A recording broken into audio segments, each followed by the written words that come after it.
Good afternoon, everyone. This is Bob Pompiani, UPMC Rooney Sports Complex. On the south side is the Steelers.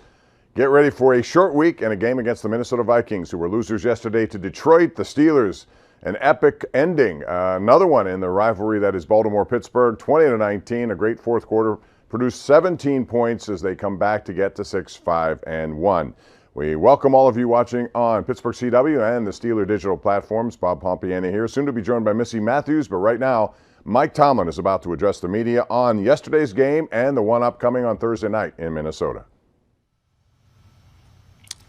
Good afternoon. As always, I'll start with a quick synopsis of our most recent performance, and this will be really quick. To be completely transparent, I hadn't watched one snap of the game. Oftentimes when you're challenged with a short week such as this, man, you just keep moving forward. At some point, I'm sure I will get an opportunity to watch it and dissect it and cut it up and use some of those plays as teach tools to continue to move this outfit forward and get better in certain areas. But as I sit here today, I just moved on to Minnesota. But I feel the same way that I felt in a lot of areas last night regarding the performance. It was necessary in some instances. I thought our continued commitment to running the football was significant. Although we didn't have a lot of success early, I thought we were able to gain a little bit of rhythm and success in that area due to the commitment. I thought we did a nice job of taking care of the football. Possession of the football is a critical component. When we do that, we have a chance to win.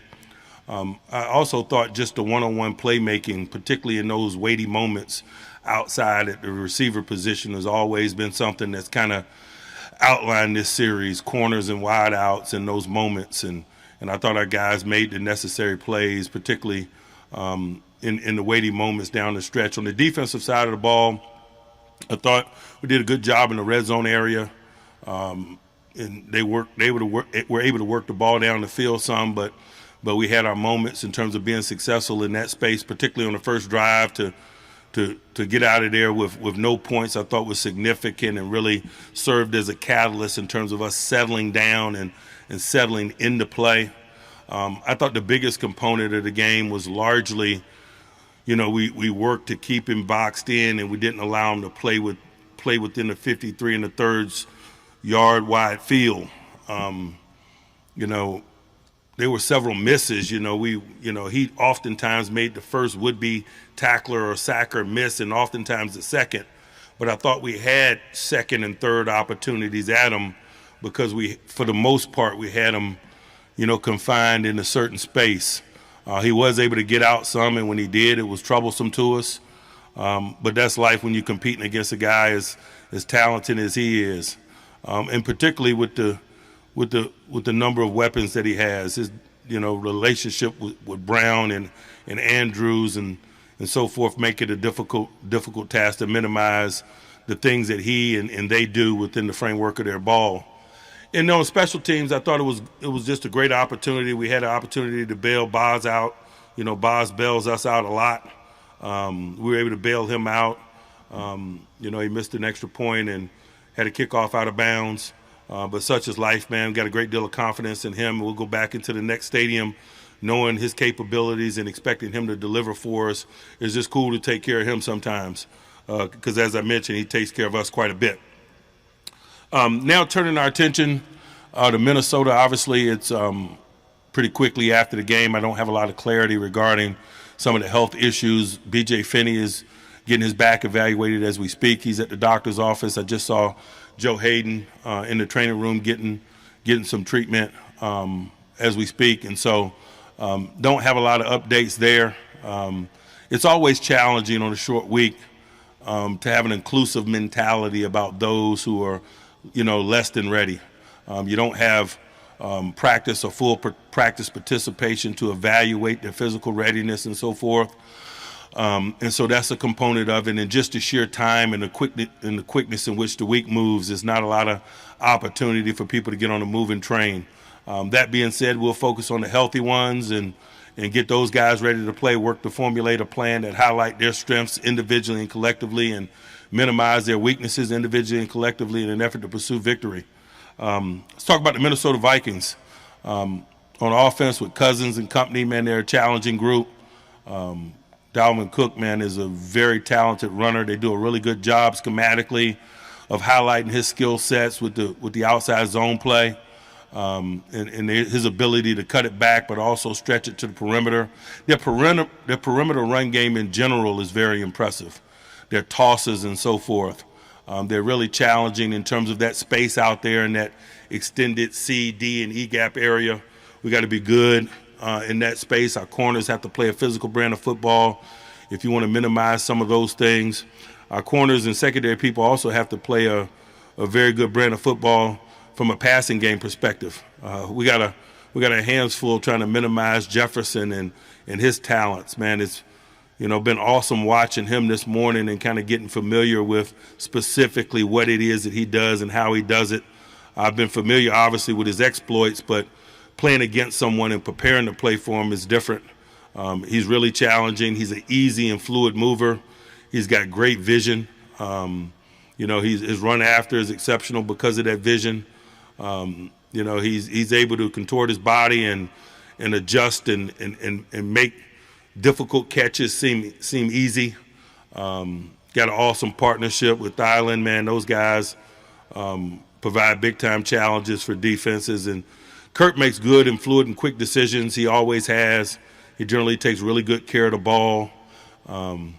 He does the things that you cannot measure, use of cadence and things like that. We're going into his venue, but we better respect that. But also thoughtful use of pace, whether it's, fast pace or slow pace, information gathering and so forth. Our pre-snap stuff has to be on point if we don't want to provide him too much information prior to the snap of the ball. And guys like him that are able to gather information prior to snapping the ball, that really makes them difficult to minimize, obviously, post-snap. So that's just some of the challenges that await us on defense. On offense, they got good players really kind of at all levels, some of which we're familiar with. Daniil Hunter, was getting familiar with him. Boy, man, this guy's a guy that's wreaked a lot of havoc for them. Obviously, he won't be available to them, but it has created opportunities for others. Sheldon Richardson was a guy that was probably a rotational defensive lineman, but in recent weeks is really playing a significant role. We know him and his talents, former first-rounder, former Cleveland Brown. He plays inside. He plays outside. He has explosive power. He's troublesome for tight ends for sure, particularly at the point. He wins a lot of those battles and really provides he's the catalyst for a strong run defense in that way. Kendricks at the linebacker level is a guy for all circumstances. He really is. He's a good blitzer. He's good sideline to sideline in the run game. A high-volume tackler. I imagine he's one of the top tacklers in the NFL this year. I know he's been in recent years. He's got some interceptions as well. He just plays a really complete game. His stat line reads like a green dot. It reads like a guy that plays in all circumstances and a guy that's a critical component of everything that they do on defense.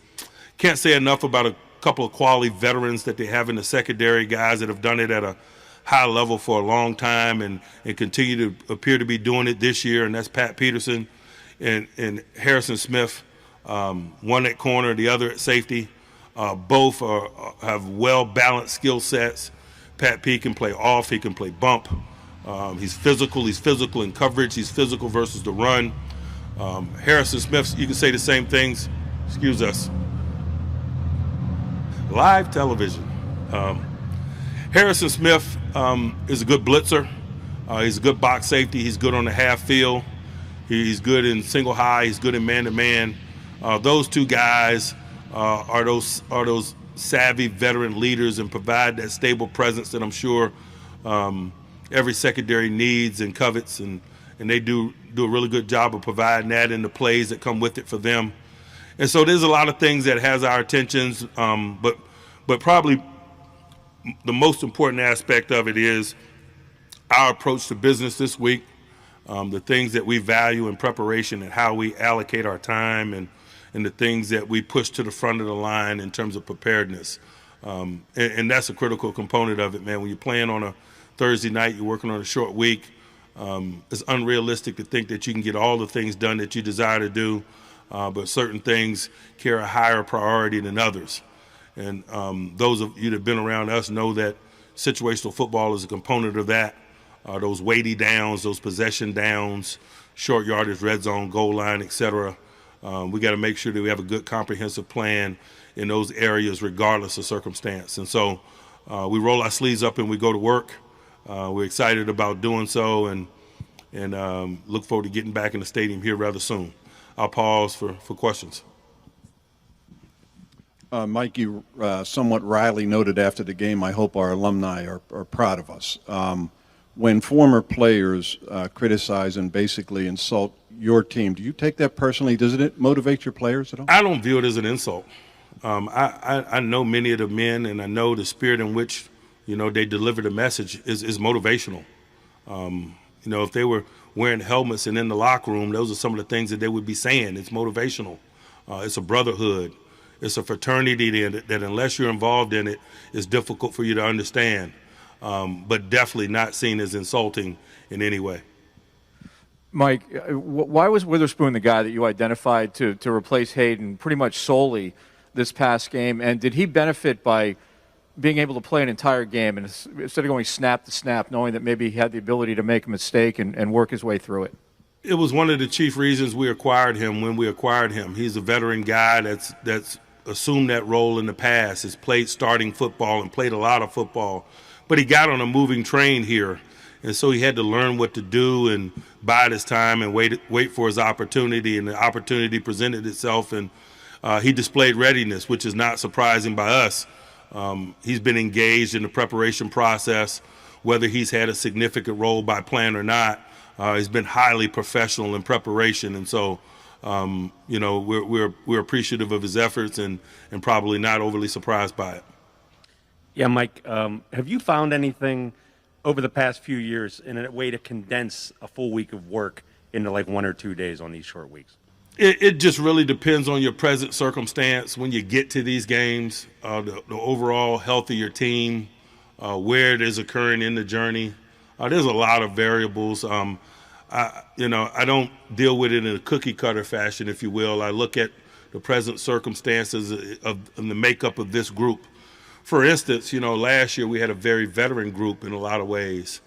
This year we have a very young group in a lot of ways. So even if some of the other variables are very similar, it probably leads you to approach it in a different manner just because of the lack of experience of many of the key components of our group. Whether they're new to the National Football League or new to us, is still a challenge. Like, it's a quick turnaround to ask you this, but what you've been able to glean so far, there are guys like Madison or Osborne, guys who might be asked to step up for Cook and Thielen with their injuries. Is this sort of a next man up mentality for them and how they operate with their offense with those guys? Like you said, the toss game for Cook and how Thielen meshes with Jefferson, that sort of thing?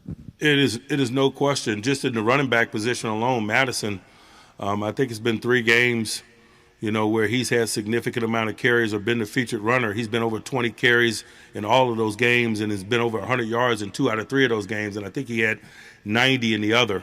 So their personality is their personality in terms of how they mix run and pass and do the things that they do. And so very much we're preparing for it to be next man up. When we look at the tape, we're looking at the personality of the Minnesota Vikings and obviously the unique talent of some of the men, but there's video that tells us that personality will be unchanged. Mike, we've talked a lot about Deontay Johnson's improvement this year, especially after a game like last night. But how have you seen him become more mentally tough in the last year to be able to have a rebound like he did last night versus last year? It seemed like the drops would kind of get him down and keep him down. I just think it's maturation. He's becoming a veteran guy, and so it's reasonable to expect him to get better physically, him to get better intellectually in terms of knowing and understanding the game and utilizing that knowledge for his good, and also just being able to withstand the ups and downs that is a game or a series or a season. And so we're appreciative of his growth and development, but I don't think anyone's surprised by it. As a matter of fact, we expected it and we needed it. Mike, you called timeout before their 2-point conversion. Were you anticipating a boot or some motion from Lamar at any point as opposed to straight drop back? You don't really have a crystal ball. You don't know what it is they're going to do. We anticipated them being aggressive in that moment because they're generally aggressive in all of those situational moments. They go for more 4th and 2s, I think, than anybody in the NFL. And so when you equate a 2-point play to a 2-yard play, I don't think any of us are surprised by it. More than anything, we call a timeout because we want to get an opportunity to talk about the potential personnel groups that they were going to employ to get the best personnel group that we wanted on the field to minimize the run component of the play or the potential of the play. It's difficult enough to deal with an offensive unit like that with a quarterback as multi-talented as Lamar, but we wanted to make them somewhat one-dimensional, and part of the timeout for us was just getting the defensive personnel group on the field that we thought allowed that to happen. Mike, this is not just a short week, but an opponent you're not particularly familiar with. Does that put more emphasis on the off-the-field work that you're going to do this week as opposed to maybe the on-the-field stuff? And how have you seen this particular team develop in that area, in those off-the-field practice habits, if you will? You know, we're very much a work in progress in that area. I think everyone is. I think you develop rhythms and things that work for you over the course of the season, whether you're an individual or a group. And so that's been a fun process. It's been a good process. But the Minnesota Vikings are going through the same process, and so the variables are very similar. We have a very level playing field this week in that we're both working on a short week. We both lack familiarity in some instances. We both, are minus a few significant pieces in some instances or what have you. But that's just football in the NFL in December. We're focused on the things that we do have control over, the days that we do have to prepare the men that are at our disposal, and the time and the plan that we're in the process of developing as we speak. Mike, in the games that you guys have won, they've all been tight. I think they've all been one-score games. They've been on the wrong side of a lot of one-score games, including yesterday. Can that be a mental advantage for a group, knowing that when it's tight, you're able to have success? I don't worry about them. I worry about us. I know that we grow from those experiences and grow in the right ways, belief in themselves, each other. But you're just faced with challenges and different challenges each and every week. And, what transpired last week in a positive way may not necessarily manifest itself in the next stadium in that way. And that's why you always got to have your head down and working. And that's just an approach that we take. Mike, Cam said after the game you gave the game ball to Ben. Could you share why you chose Ben, why you gave it to him? Man, because I've been in a lot of circumstances like that with him, and he usually does what he did last night. And not only that, but he relishes those opportunities. And you want to educate young players too. I mean, I'm sure Ben's got a lot of game balls at the house, but it was also a point to be made to the young player, what's desired and expected. And man, young players get an opportunity to learn a lot from guys like Ben and Cam, not only in terms of how they conduct themselves and the things that they say, but how they perform and how they perform in those thick moments. You get to be Ben, you get to be Cam for a reason, because of your ability and your willingness to consistently rise up in those moments and deliver. Mike, you mentioned briefly after the game, and I know you haven't seen tape, but John LeGlue, just thoughts on his performance, and a guy that size to be that flexible. How unique is a guy like him? If you remember, we had some dog days in team development where we were running really, really low on offensive linemen in August. And that's what I mean when I routinely say one man's misfortune is another man's opportunity, because there was a block of days where we were really low on offensive linemen, and LeGlue had an opportunity to learn and display position flexibility. And so that was a calling card. That was a place for him to hang his hat. And he's been able to build from there and get better and take another opportunity due to somebody else's misfortune and prove that he belongs.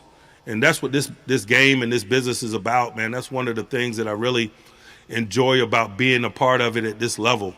A lot of people got to know Robert Spillane a year ago in a different way than they thought maybe they knew him, because he had an opportunity to step up and play a lot because of injury and so forth at his position. And so that's what these journeys are about.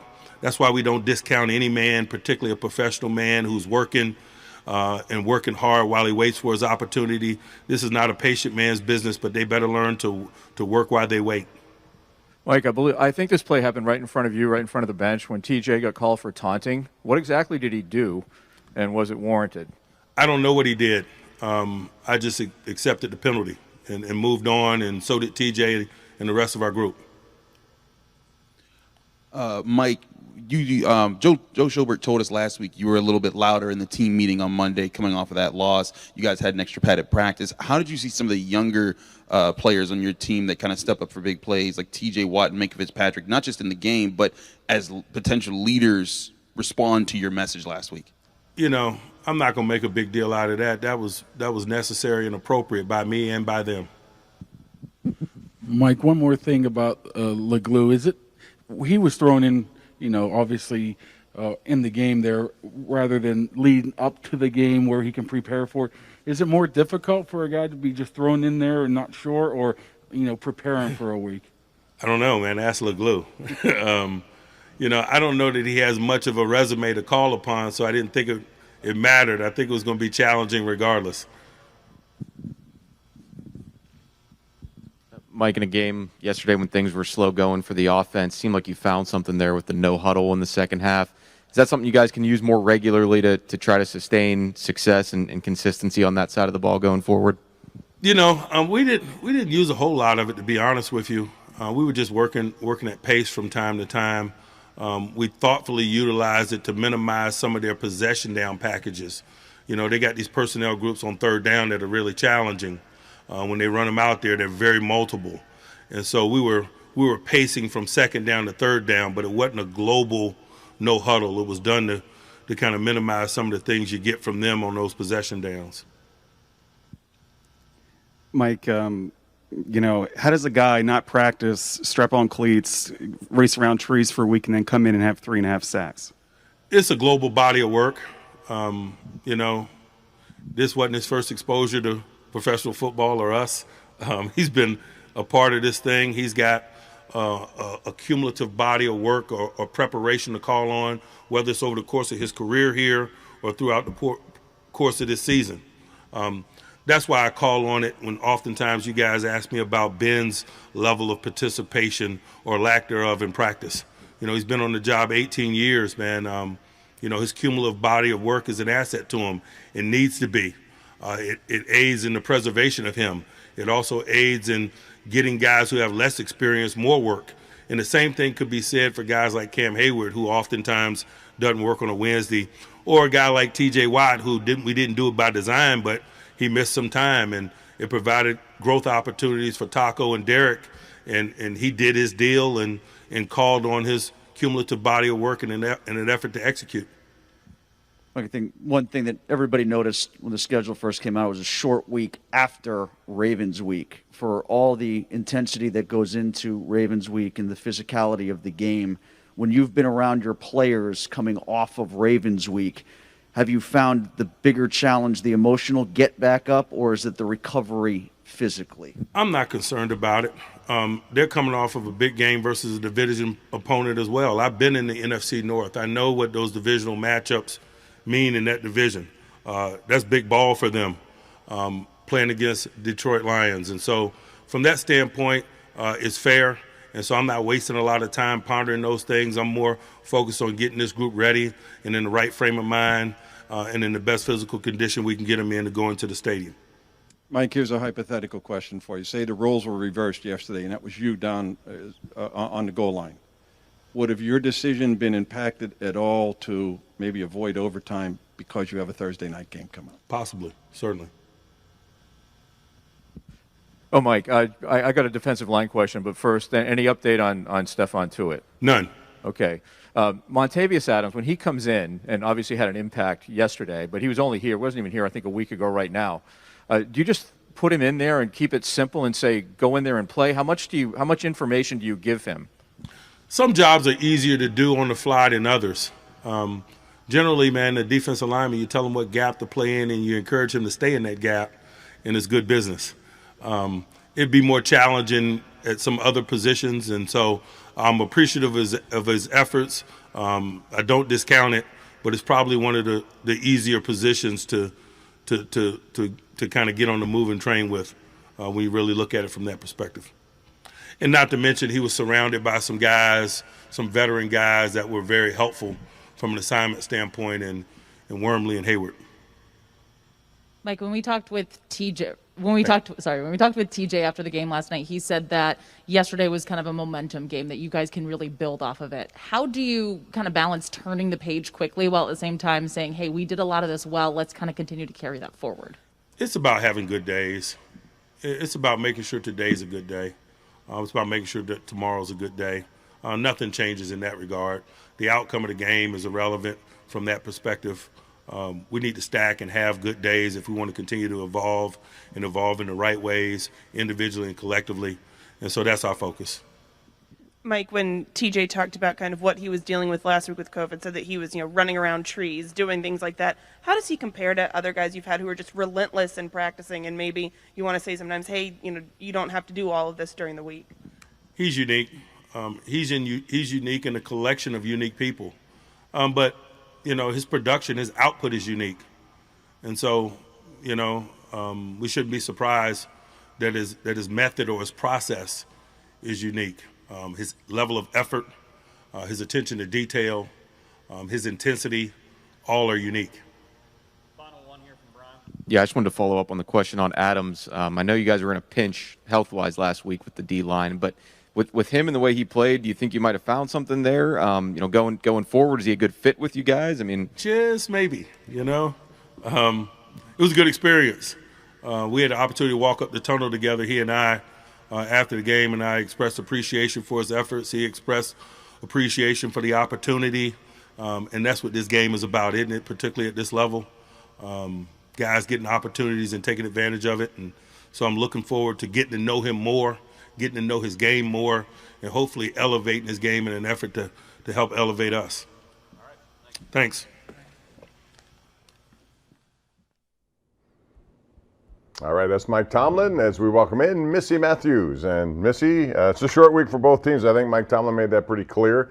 And regardless of the Detroit Lions being what they are, that's a division rival for them as well. So I do think Tim asked a good question about bounce back from a Ravens physical week. They're dealing with the same thing. No doubt. And I think, TJ Watt in his post-game press conference, Bob, was saying, I'm exhausted at this point, especially the week that he had not being able to be here at the facility, running around trees, as Coach was alluding to, doing whatever he could, riding a stationary bike at his house. But I think getting that win against the Steelers is also an emotional thing as well, knowing how much that meant to the Steelers. Tony Romo on the CBS broadcast kept saying, this is do or die for the Steelers. They need this win to continue to be in the hunt. They got that, and it's always physical when Steelers and Ravens, as Coach says, two to tango. So, yeah, it is a short week, and the Steelers are also traveling to Minnesota. So, right. Wednesday is going to be a condensed day for them as well, whereas the Vikings will have an easier time in terms of preparation. And you're down the stretch. Both these teams need this game badly. The Steelers certainly do, trying to keep up with the rest of the AFC North, and the Vikings have fallen to 5-7, and they've had a lot of close losses along the way. We will talk more about some of the situations that happened yesterday and what can carry over into the Minnesota game for the Steelers. They got really good performances by a lot of people. Not many people were familiar with, like John LeGlue, who he talked about, I think, very well. And when you're down to that situation, Missy, man, you're just hoping anyone gets in there. And you'd be surprised sometimes. All the stuff they do in training camp for guys like that who have to sit around and wait for their opportunity, they put it to use when it has to happen. Yeah, that next man up mentality the Steelers are known for. I do feel like the past 2 weeks, however, maybe that next man up was not working out for the Steelers Vikings, but yesterday it seemed to click on both sides of the ball. Winning the line of scrimmage was something the Steelers were not able to do in Cincinnati, and yesterday that was certainly not the case. As you said, coming from some unknown guys the Steelers fans might not know to help on both sides of the ball. No question about it. We'll talk more about what happened yesterday and look ahead to Minnesota and just the AFC North in general, which is all like a mosh pit of teams right now. They're all together. Who's going to emerge? We'll talk about it because the Browns have to play the Ravens again this week. That's 2 straight trips Cleveland makes with Baltimore, interrupted by a bye week. We'll talk about that and all things AFC North coming up as we continue with our coverage of the Mike Tomlin press conference. We're right here live on Pittsburgh CW and the Steeler digital platforms.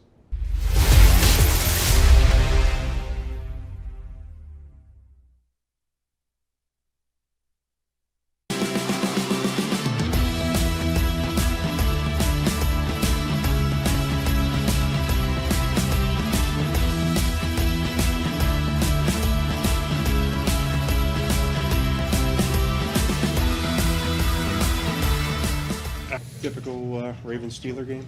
Yeah. Down to the end?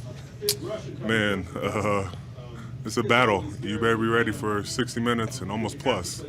But, man, I can't say enough about the fight that so many different guys had tonight. It's a team effort. It took a lot out of us, and we got to rest up because we got to go to Minnesota next. You happy with how the defensive line? You happy with how your defensive line rose to the challenge today? Man, my defensive line was awesome today. I can't say enough about what Mon Adams did coming in on short notice. No, his nickname's Mon, but to come in on such a short notice and play in a Baltimore Ravens game and play the way he did was pretty special. How about Christopher Wormley today? I'm just proud of that dude. They traded him. He made him pay. Cam, how much did the defense need a performance like this, especially in light of last week when you guys sounded really frustrated after the way that one played out? Yeah, ebbs and flows of a season. We got challenged last week. We didn't answer the call. This week we did. What a big play by Minka to start the game off and get a pick in the end zone. TJ had a lot of sacks. Wormley had a lot of sacks. I thought Devin played downhill for the most part.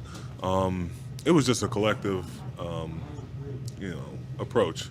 Guys ran to the ball hard, and it was a nitty-gritty game. We needed every play, and our offense came through at the end. You got the 7 sacks, and it looked like some of the plays you weren't even pass rushing, almost to stay in your lane to keep him from scrambling. Was that part of the Well, Lamar's just he's a great talent. He's going to stress you out. Sometimes when you're the guy that gets the double, you got to be more cognizant of the rush. The Steelers Pro Shop at Heinz Field has everything you need to show off your Steelers pride. Experience a shopping environment unlike any other. From custom jerseys to terrible towels, sideline gear, and more. There's something black and gold for every fan.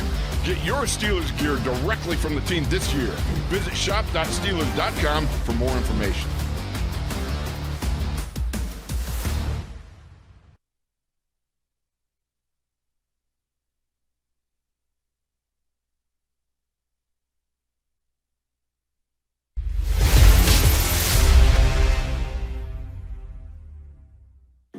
Always challenging on a short week to have an inclusive mentality about those who are, less than ready. You don't have practice or full practice participation to evaluate their physical readiness and so forth. And so that's a component of it. And just the sheer time and the quickness in which the week moves is not a lot of opportunity for people to get on a moving train. And that makes it much more difficult to try to get ready for a game on 3 days rest, basically, Missy, when you're missing, already Dotson, he's out. You have Hassenauer injured, and now it sounds like B.J. Finney's another guy who's going to be injured. It makes it very difficult. You have to put John LeGlue, and I'm sure there are going to be some practice squad guys also being put on the roster this week. Yeah, they brought up Chaz Green yesterday for the Ravens game, but Coach said B.J. Finney is being evaluated for that back injury that knocked him out of the game against the Ravens, and Joe Hayden's still dealing with that foot injury. We haven't seen him in a number of weeks. Coach said he was getting treatment in the training room. No real update in terms of their availability because it is a short week, but Joe Hayden, of course, somebody you would like to get back. But John LeGlue, who stepped in for Finney, obviously did a phenomenal job of being able to plug and play and really help that offensive line. The Steelers were able to continue to run the ball even when it wasn't working as well. Right. But they stuck with it, which is something we have not been able to see when things have not been going well for the offense. I think that was the key to the game. We talked about it post-game yesterday, how it doesn't matter who was in there. The commitment was there. And I think even though the yards per carry were not very good early in this football game, they didn't deviate. They wanted to keep doing it in an effort to try to make things happen in the pass game, which does work. And, it makes the defense do different things because you have to honor what Najee Harris or Benny Snell even, who made some good runs when he got in there. No doubt. And what we just saw there from Najee Harris, I know he was a first-round draft pick, 24th overall, but just his extra effort, it feels like every single time he's able to get 2-3 extra yards just by himself. But we also see what he's able to do in the pass game. And as you said, being able to open that up for the entire Steelers offense. offense. And, shout out to Benny Snell, who came in at the end. They needed to kind of give Najee Harris a break, and he was able to really help the Steelers as well. And you have to give some kudos to their offensive line. Again, it has been kind of makeshift, but yesterday, no sacks on Ben Roethlisberger. In addition to churning out some pretty good yards as this game went on, whenever you can do that, and some of them were quick passes, I get that, but still no sacks where Jackson was, 7 times. That's a big difference in that aspect of the game. Right, not turning the ball over, something the Steelers we saw do a ton in Cincinnati. And, you look at the Steelers' 4-game winning streak earlier in the season, there were no turnovers by the Steelers offense. So obviously key in playing clean football. The penalties also, an issue they dealt with earlier in the season. Didn't see many of those. In terms of the Ravens, though, we saw even Al Villanueva have a few holding calls. And we also saw a game ball go to Ben Roethlisberger. When we come back, we'll talk about Roethlisberger's contribution, especially in that fourth quarter. And he's done this a lot, actually, this year with fourth quarter comebacks and game-winning drives. He may not be as mobile, he may not be what he once was, but he's still a guy who can get the job done in tight situations. We'll talk about that and more as we continue with the Mike Tomlin press conference right here live on Pittsburgh CW.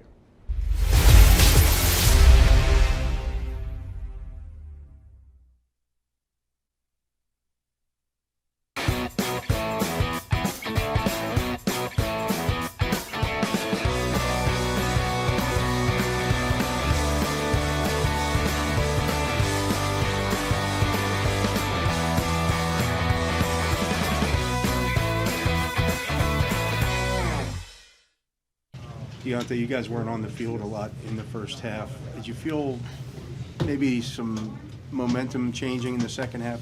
You're able to sustain some more drives? Yeah, we started off a little slow, we didn't come off the ball like we wanted to in the first drive or whatnot. But we, like you said, in the second half, we turned it around, kind of dialed in on the little details that we needed to focus on.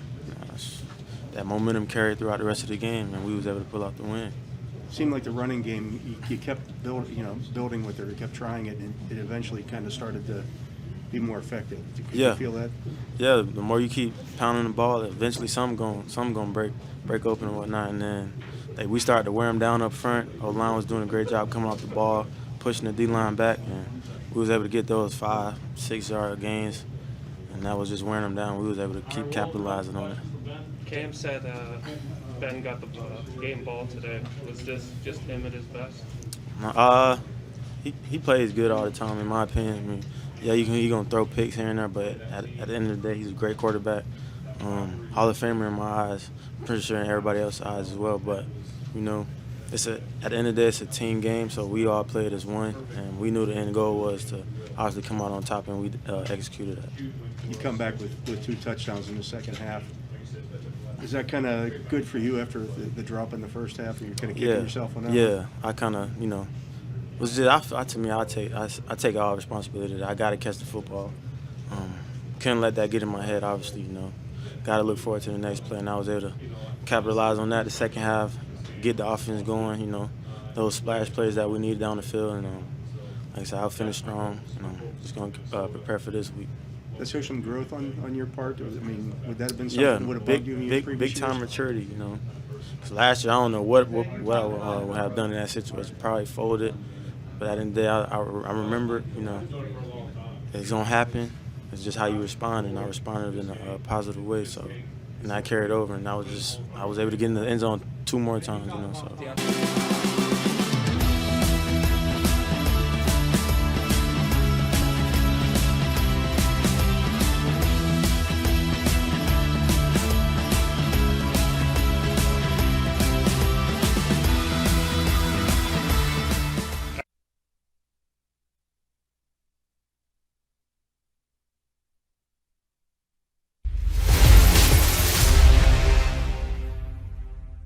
I'm sure a lot of game balls at the house, but it was also a point to be made to the player what's desired and expected. And man, young players get an opportunity to learn a lot from guys like Ben and Cam, not only in terms of how they conduct themselves and the things that they say, but how they perform and how they perform in those thick moments. You get to be Ben, you get to be Cam for a reason because of your ability and your willingness to consistently rise up in those moments and deliver. Good point by Mike Tomlin there, handing out a game ball to Ben Roethlisberger, and why not in that fourth quarter? 9 of 10, 129, 2 touchdowns, a 2-point conversion, and a 158 passer rating. I don't think you'd do better than that. No, absolutely. And as he said, just being in those moments, this is Ben's 11th game-winning drive versus the Ravens, the most by any quarterback versus a single opponent in NFL history. And, it's always a close score. It's always low scoring usually. And Ben has been here before, as Coach Tomlin said, and Deontay Johnson, a number of guys on offense talked about, rallying around him and being able to follow his lead and how important that is with such a young team, especially on the offensive side of the ball. Using the middle of the field, spreading it around. Deontay Johnson's another component here. The slant pattern, I love to see more of that kind of stuff over the middle of the field. But, when Roethlisberger has to put the touch on the ball, he does. He still has that ability, and he could zip it in, as we saw in the second Deontay Johnson touchdown pass. But, you heard Johnson after the game say, last year this would have affected me. He had a drop. It was a beautiful throw early in the game. And he learned from that. And he understood that you got to just forget about it, have a short memory, and move on. And that was a beautiful throw by Ben on that one that he did drop, by the way. But yes, last year he was benched during a game. I believe that was in Buffalo or Cincinnati. They had to kind of take him out to let him have a minute to think about it and collect himself and come out in the second half. But we've just seen nothing but the professionalism, as Coach said, becoming a veteran player from Deontay Johnson. First guy out on the field, last guy to lead the field. Always working and making sure he's improving his craft and really getting over what was a very inconsistent and disappointing year in 2020. And you saw Ben's reaction there, Missy. It was almost like, if this is the final time he plays the Ravens here in Pittsburgh, he was really savoring all those moments. There's one more game at the end of the year. It's the final game, and boy, that could be one for playoff positioning. Wouldn't that be something? To see him and how he attacks that game down in Baltimore, where he's had success. He's also been hit hard down there as well. Yeah, those last 2 games for the Steelers, the Browns coming here on a Monday night, then heading to Baltimore. So, the NFL loves to have those division games at the end, and I'm sure both of them will mean something. So, and what it means also is a war of attrition when it comes to injuries. We've seen the Steelers, we've detailed them, but how about Baltimore now? Marlon Humphrey's out. That means they have 20 guys on IR, if my last count, and it gets physical. That's what John Harbaugh said about the end of the game. I didn't have any corners left, so I didn't want to make this game go longer. And I thought it was interesting what Mike Tomlin said to Jerry Dulack's question about, would you have done that same thing in that situation?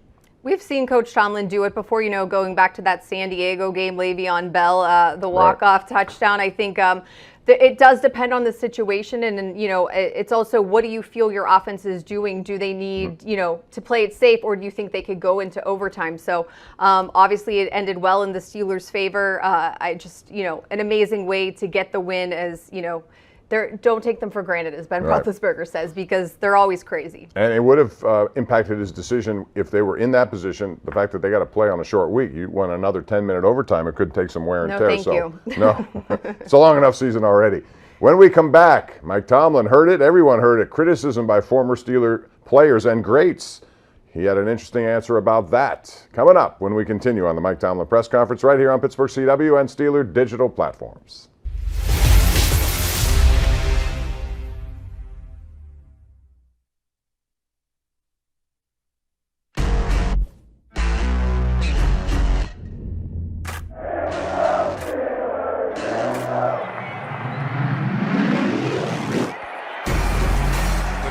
Towel is twirling, and this atmosphere is very special. It always is for a Steelers game at Heinz Field.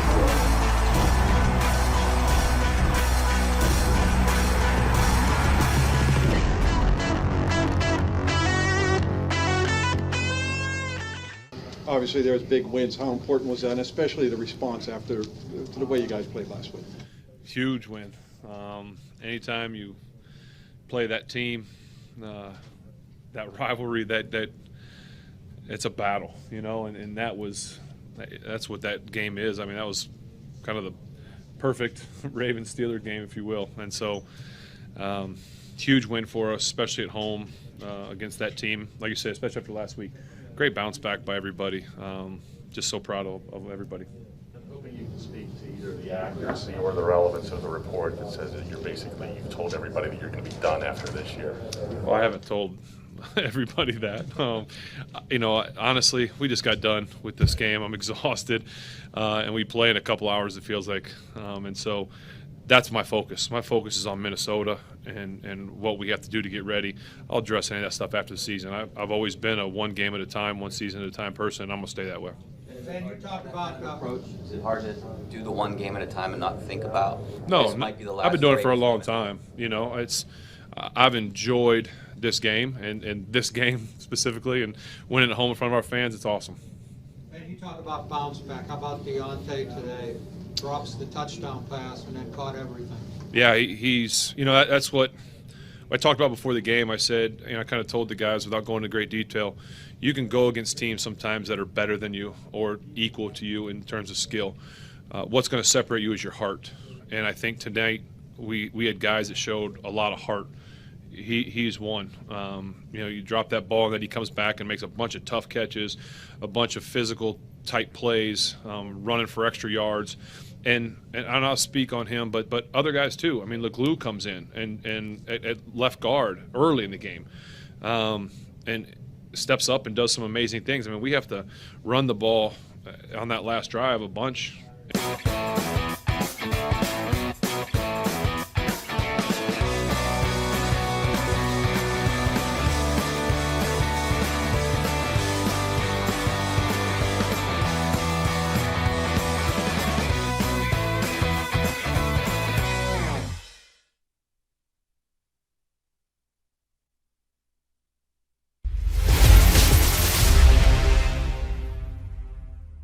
I don't view it as an insult.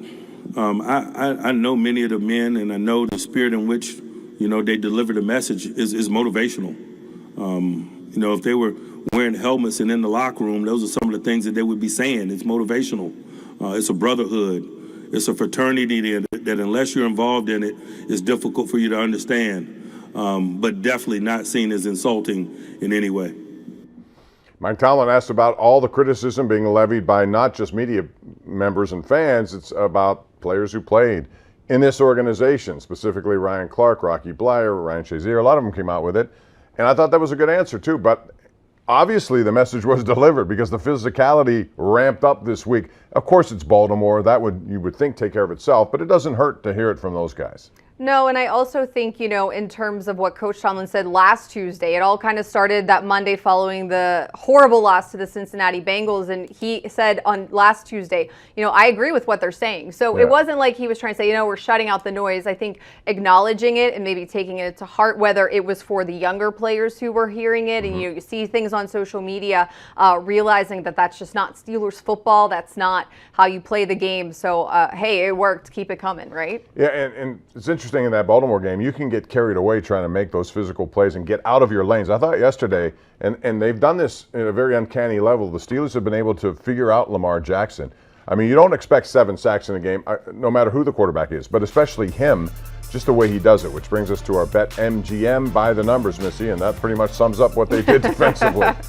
Yeah, TJ Watt, you know, 3.5 sacks, the last Steeler to have 3.5 sacks in a game. James Harrison against the Baltimore Ravens, that was in 2007. When he was Defensive Player of the Year, right? And TJ now has 16 sacks on the season. Debo has the most, 16, 2007.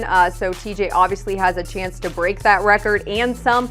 I did look up, Michael Strahan has the all-time single-season sack record in the NFL. That's 22.5. So who knows, maybe TJ gets there. The important thing is that he was able to really help Chris Wormley playing against his former team. He also had 2.5 sacks. So just great to see them getting to Lamar Jackson. And as Coach said, being able to contain him. Yes, he's going to get away, but keeping him in a certain space and not letting him run completely wild is something that, you know, referring to him as Houdini and being able to try to restrict him as much as possible is not an easy task. Not at all. But again, they stayed their lanes. They made it advantageous for everyone to get involved here. And how important is Watt? Well, you know, Missy, 6-2 when he plays, and he's missed 2 games, 16 sacks in 10 games. They're 0-3-1 when he does not play. So if you're looking for more evidence about Defensive Player of the Year, Mike Tomlin believes he should have had it last year. He should be the lead. Although you got to look at guys around the league. Diggs in Dallas has 9 interceptions. He's made a big impact there. So there's a lot of good performances going on. We'll take a break, and when we come back, we'll continue as we break down Mike Tomlin's press conference right here from the South Side. We'll be right back.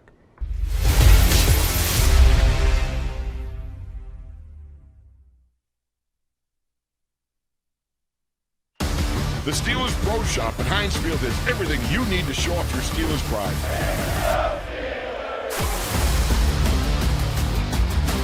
Experience a shopping environment unlike any other.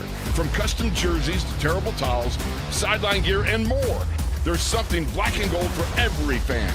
Get your Steelers gear directly from the team this year. Visit shop.steelers.com for more information. TJ, you trying to give Ben a running for his money on not practicing all week and then coming in, taking over? If I could do it all over again, I'd practice. I'm sick of running around in my backyard. I'm sure my neighbors think I was crazy this week, but glad I was able to play this week. That was the goal, and glad we were able to get a win. TJ, did you feel any effects from COVID or anything when you were playing tonight? No, I'm just probably more not practicing than anything. TJ, did you feel like you were able to alter that two-point conversion pass just a little to get it outside? I don't know. He throws from all different crazy arm angles all the time, so you can never tell. I'm not going to take credit for anything like that. He's been throwing off of different angles his whole career, and that's something that we knew coming into this game, and just glad the guy didn't catch it. Did you have to be careful not to overrush that play? I don't know. I'm not going to go into details about how I had to rush, but just whenever you're going after him and there's no one in between you kind of have to be very careful with how you approach him. When he's going backwards, you can be a little bit more aggressive, but he can make you look silly real quick, so you got to be careful. How much were you able to communicate with the coaching staff this week? You guys did some different things out there with personnel and things of that nature. Were you able to stay up on all that? Yeah, I think last year was a huge help for us, just hopping on Zoom and having all the meetings online ready for me to view, so it wasn't a crazy transition or anything like that. I was in tune with all the meetings all week, and it was just a matter of staying in shape. How much did the defense need a win like this? Oh, we need any win. It's the National Football League. They're tough to get every single week. Do you have any symptoms, or did you just test positive? Minor symptoms in the beginning of the week, but they went away pretty quickly. It's a normal test you had to do. Yeah. Along the same lines after last week, you called the performance embarrassing to come back in a game like this against that team. What's It's momentum, and we just have to keep watching the film no matter how we play, and that's the thing. Keep learning from it. We have a really short turnaround.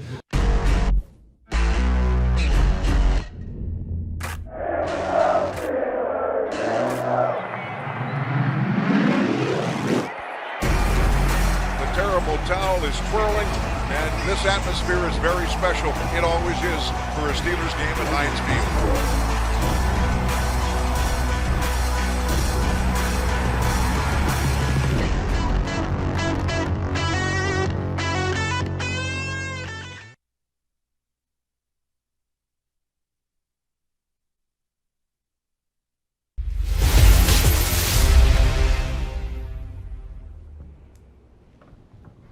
Welcome back, Bob Pompiani and Missy Matthews. Glad to be with you today. Steelers 20-19 winners, and man, when Chris Boswell missed that point after, everyone, and it's just not that he missed it, it's how he missed it. He just duck hooked that thing, much like my drive on number 2. But I mean, you didn't expect that from him. He also had a kick out of bounds, and Mike Tomlin had a good answer about Chris Boswell and what he's meant to them, and it was good that they had a chance to bail him out. Yeah, especially against the Ravens. We've seen Boz bail out the Steelers a number of times. We've seen it just this season alone. But yeah, when he missed the extra point, I think everybody was kind of looking at each other like, what just happened? That's, something so automatic that the same could be said for Justin Tucker on the other side. A lot of people saying, why did you go for 2? You knew Tucker would, get it and force the overtime. But Boz has just been completely consistent. So coach's approach was, he's bailed us out. It was good to bail him out once in a while. But I think Chris Boswell, as we have seen, is able to quickly turn the page and focus on the task at hand, which is the Vikings on Thursday. And despite that, 7 for 7 from beyond 50 yards. That's all you need to know. And you wonder in a dome what his range would be, because it's probably 65 yards. The way he's kicking the ball. So, crazy. And it may come down to that again. In a tightly played NFL season, every game seems to go down to the end. We'll find out on Thursday night. We'll be back with more right here on Pittsburgh CW and Steeler Digital platforms.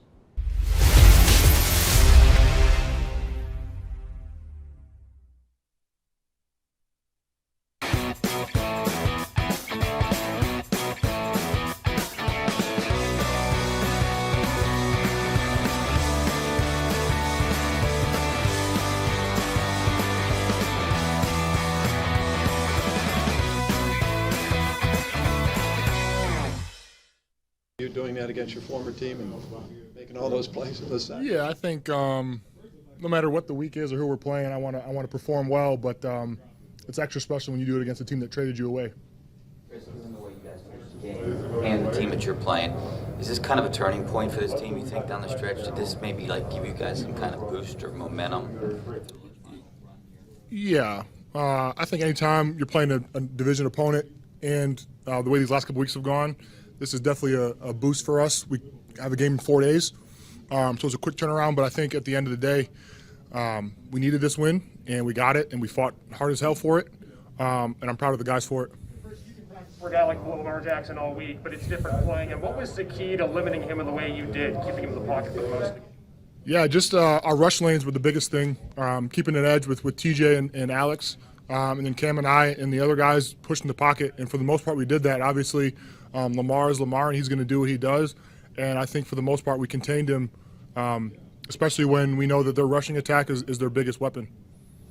Chris, Mike just said that he talked to you about, you get traded within the division. That tells you what the team thinks about you. Did you take that personally? Do you carry that with you in games like this? Absolutely. Like we just talked about with Jerry, it was extra motivation, extra important for us to get this win, but also on a personal level to perform well, to kind of show them what they gave away, and I'm excited about it. Chris, were you surprised they went for 2, and what was the defensive plan? What was the mindset, figuring out what they were trying to or going to do there? Yeah, I mean, being with the Ravens for 3 years, they were a very analytical team, and I'm guessing that's what they went with on that 2-point play. It was a good play. Mark was open, but TJ caused the pressure. Lamar kind of dropped his shoulder a little bit and threw an awkward pass, and didn't complete the pass.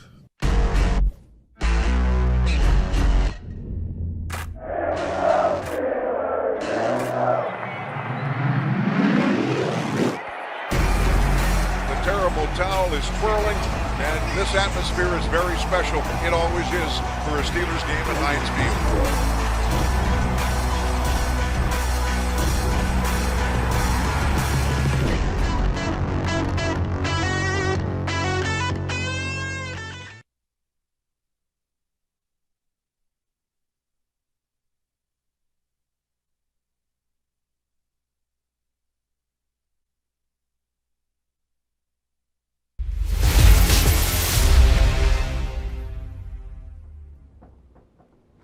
Injuries always play a role. Joe Hayden, who knows this week, but the Steelers are going to be looking for bodies who can help no matter what position we're talking about. Yeah, Killa Witherspoon, though, acquitting himself very well against the Ravens. He had an entire week. He said after the game he knew that he was going to be the starter, so being able to have that full-time job, he felt more comfortable.